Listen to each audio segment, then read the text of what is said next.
Since the gut-wrenching attack in Uvalde, we've all been searching for answers in one way or another. As part of our investigation here at CBS 11, we wanted to know, are mass shooters more predisposed to mental illness than others?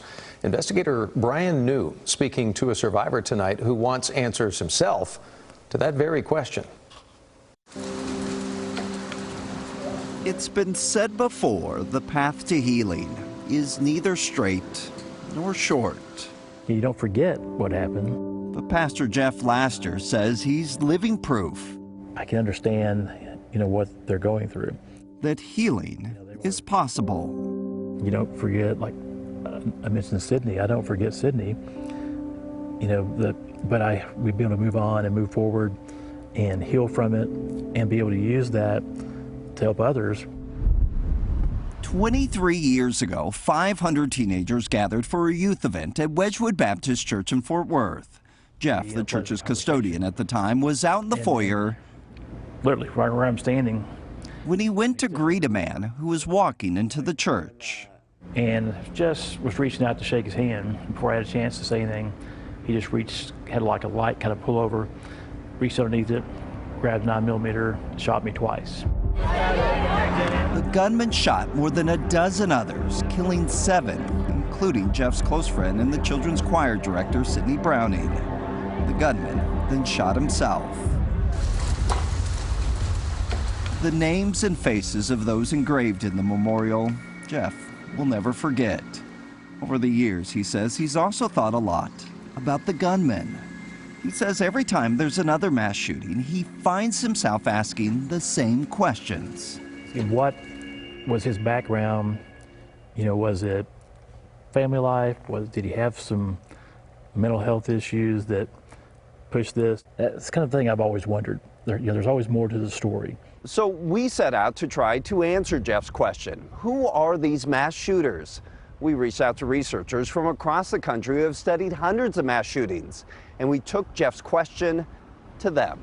Anybody who shoots somebody else has a mental health challenge, period. We often hear after a mass shooting that mental illness is to blame.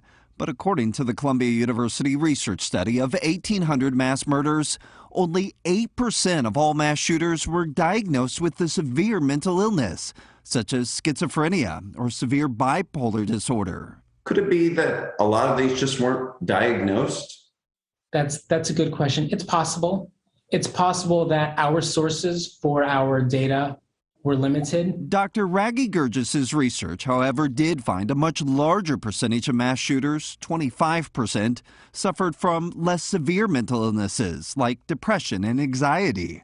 But that closely mirrors the general population. So if mental illness is not the common denominator among mass shooters, what is? I think the goal was to figure out who mass shooters are. Our second stop was St. Paul, Minnesota, where Dr. Jillian Peterson and Dr. James Dinsley founded what's widely considered the largest research center on mass shootings. It's known as the Violence Project. Through years of research, they've identified 4 defining moments that most perpetrators experience on the way to a mass shooting. The path to violence often begins with early childhood trauma. At a young age, 42% of mass shooters experience physical abuse, sexual abuse, parental suicide, or were a victim of severe bullying. Researchers say if unaddressed later in life, this trauma can feed a perpetrator's rage. The second step on the pathway to violence is crisis, a loss of a job, a breakup, a feeling of hopelessness. In many cases, it's suicidal crisis. 72% of mass shooters were suicidal either before or at the time of the shooting. Those suicidal thoughts lead to the third step, the radicalization. The Violence Project found perpetrators time and again searched for guidance, going to the internet, reading manifestos of past gunmen, ending up in chat rooms where mass shooters are revered.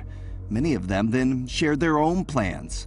44% of mass shooters leak their plans, often posting about it on social media. And that leads to the final stage, access to a firearm. According to the National Institute of Justice, 77% of mass shooters got their guns through a legal purchase, often gaining access close to the time of the shooting. We're not looking to say, here's the checklist of if you've done this, this, and this, you're going to be a school shooter. But it's looking at what are the warning signs? What are the commonalities? What do we see happening in these perpetrators' lives over and over and over again? By knowing the pathway, Dr. Peterson and Dr. Dinsley say we now know where to intervene, adding that everyone has a role.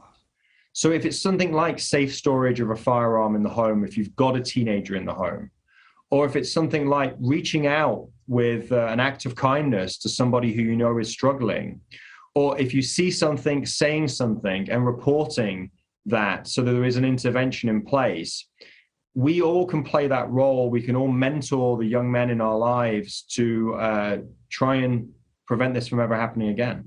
Obviously, we were devastated. We had 7 who were shot and 7 who were wounded. Over the years, Jeff Laster, who is now a pastor at Wedgwood Church, has gotten to know the family of the gunman who shot him. We actually ended up having a really good relationship with the guy who came into Wedgwood with his family. They had done everything they could do, and it wasn't their fault. Jeff says understanding who the gunman was has allowed him to move forward with life, helping him to heal.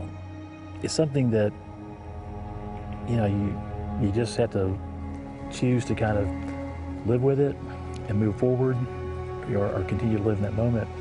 And I don't want what happened to me 23 years ago to, in a sense, dictate the rest of my life. Well, Brian knew so many people remember that who were here like yesterday. So I find it remarkable. You listen to the words that he's able to have a relationship with the gunman's family. A lot of people would just, no way, right? Yeah. Pastor Laster said that the family of the gunman actually reached out to the church to apologize. And he says it was in those conversations that he realized that there was another family that was grieving and going through their own trauma. Yeah, it does make sense when you look at it. Obviously, we've got to open our eyes to it. The takeaway from the research seems to be that there is a path, at least, to possibly preventing these kind of shootings. The key being getting to people early and intervening on that pathway before it reaches the end. Brian New, really deep look inside. Thank you. Thank you. Great for the investigative team. We're seeking solutions this whole week, building up to our Searching for Answers.